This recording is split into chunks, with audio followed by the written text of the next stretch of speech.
Greetings, members, one and all of the Salivation Nation. U.S. coin alloy changes coming soon. Should you save your nickels? Let's explore.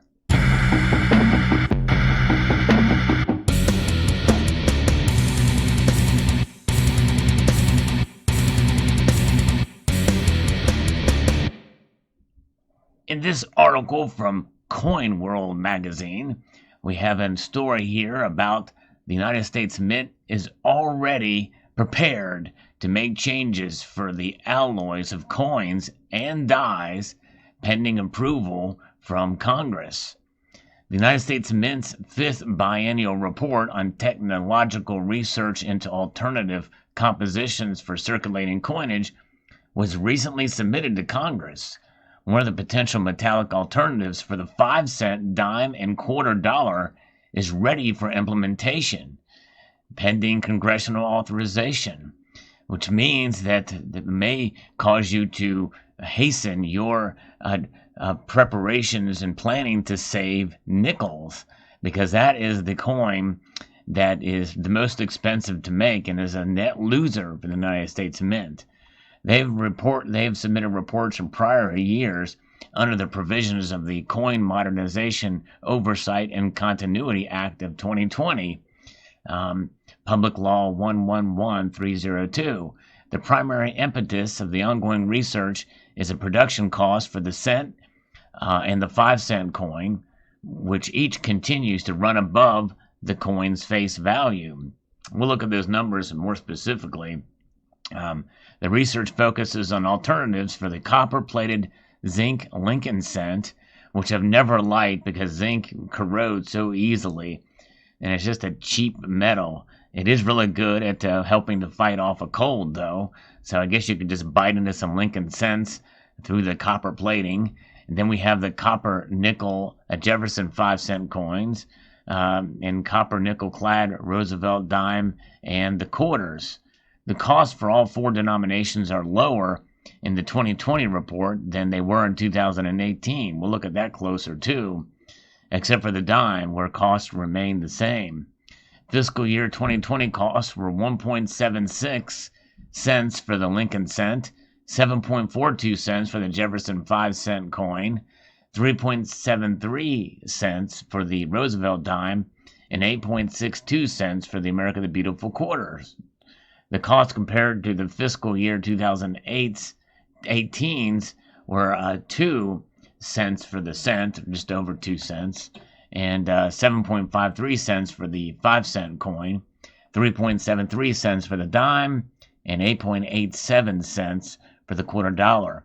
The Mint's research has resulted in discovery of a number of potentially seamless alloys, which are substitutions that would require little or no modification to coin-accepting equipment, but they would only incrementally material savings in several co-circulating alternatives that could enter circulations with existing coinage.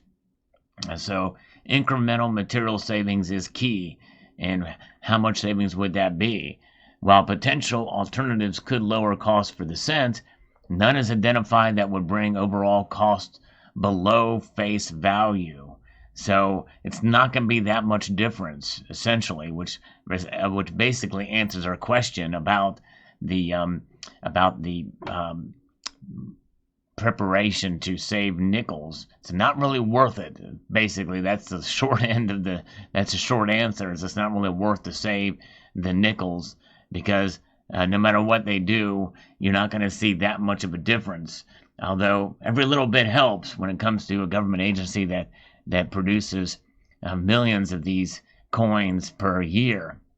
So we're going to go through and transition over to the report itself from the United States Mint. This is the biannual report to the Congress as required by the Coin Modernization Oversight and Continuity Act of 2010.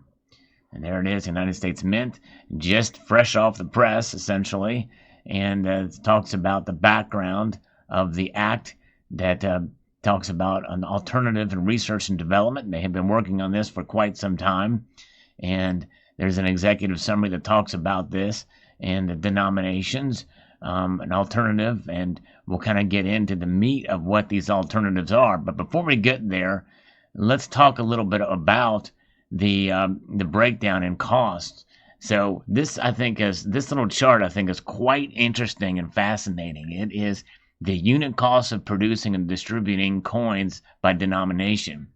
Look at that. So the cost of the goods sold, which means the material cost of the products here, the 1 cent coin is about 1.5 cents. There you can see 0.0151 essentially is 1.5 cents in 2020. For the 5 cent coin, it says 6.5 cents, 0.0653. The dimes, you can see, has been stayed pretty low for its 0.03, so 3 cents. So they're doing fairly good with the dime. So they're making money on the dime, right? And same thing for the quarter dollar by a long shot, for sure. But nonetheless, there will be potentially some design changes there too, or composition changes for those coins as well. Then when you look at selling, general and administrative, there are costs associated with that. And selling would mean like proof sets and the like. You got to think about the clad proof sets, everything that goes along with that for those materials. Now, I don't know if silver proof sets would be included in this. I would hope they wouldn't, because that is a different material altogether. They're now 3/9 fine silver, except for the 5 cent and the 1 cent coins. Distribution to Federal Reserve banks has a cost associated with it as well, and that's something to think about for sure. When the all-in cost for the units altogether are 1.7 cents for the 1 cent coin. For the nickel, it's 7.42 cents. For the dime, 3.73, and for the quarter dollar, 8.62 cents, so under a dime. But still, there's a lot more 1 cent and 5 cent coins made than there are in dimes and quarters. And then you look back to the previous years. Yes, I'm not going to go through these, but you can see how the changes of cost have been over the recent years. And you can see that in 2018, it was notably more, especially for the 1 cent coin. So there's been research and development done on these metallic materials, and combing through this report, and let's talk about some of these materials that are talked about here, and why it's not worth to save your nickels, because a nickel would provide the most and easiest way to be able to really profit, I guess, or have something that of value above face value if they were to make a change. Right now, we know that the copper nickel variation of the nickel right now is 75% copper and 25% nickel.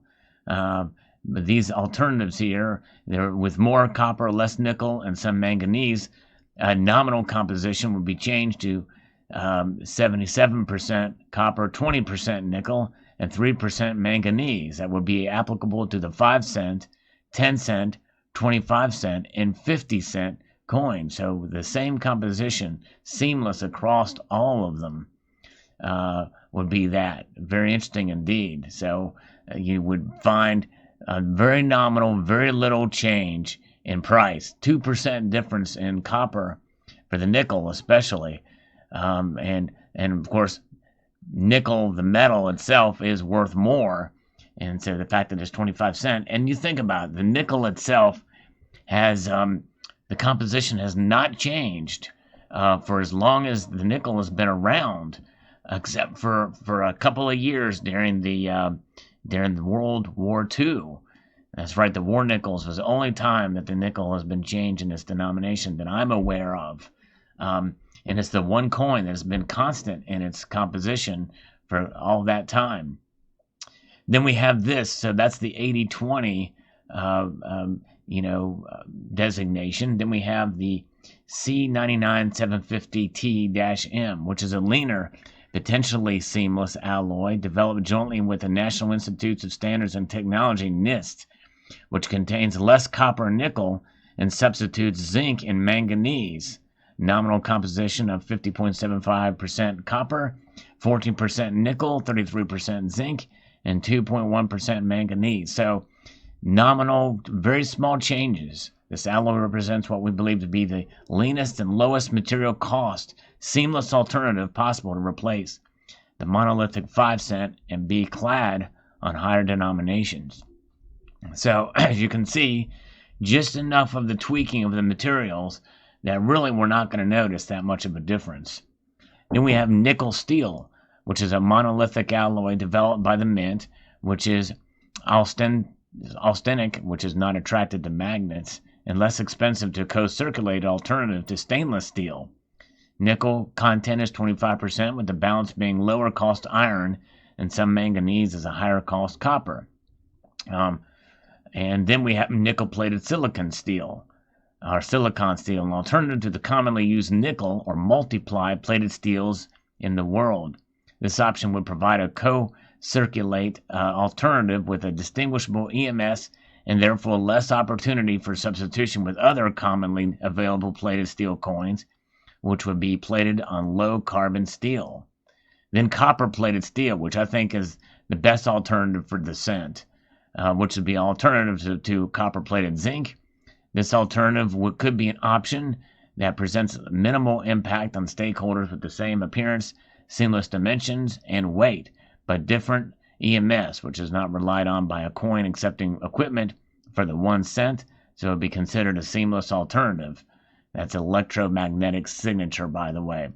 So here we see a chart that shows this here, and the 8020 here has a full ready for implementation pending legislative authority. And then for the C99 750T-M is a larger scale test would be required to confirm production capability and seamless efforts. Copper-plated steel would be larger scale test plan for early 2021 to determine coining production. So some of these need to be implemented and tested here, but not a whole lot. No additional testing for multiply steel, nickel-plated steel, nickel-plated CPZ. There's other ones here that talks about it for the nickel and the like, but none of these are going to have a whole lot of savings. In fact, they don't even really give you what those numbers and what that saving is going to be. For any of this stuff here, there's no... So the bottom line here is that these materials being put into place are likely to be very minimal changes of composition percentages. And so when you do that and put it into practice, there's not much reason, in my view, to save your nickels or your cents, which are the two they're going to be that were at the cost savings, but especially nickels. And people have been talking about saving nickels because of the cost that it would take to produce those, and the fact of their size and everything like that. But so no matter what happens, I think it's probably safe to say to go ahead and spend your nickels the way these compositions are played out. So there you go. I hope you found this video insightful and useful. Let me know your thoughts in the comment section below for this report by the United States Mint, an article from Coin World. I'd like to extend a multitude of gratitude to you all for taking the time to watch, and encourage you to please rate, share, comment, hit that notification bell, by the way, so you can be apprised of a new video when it shows up, and subscribe.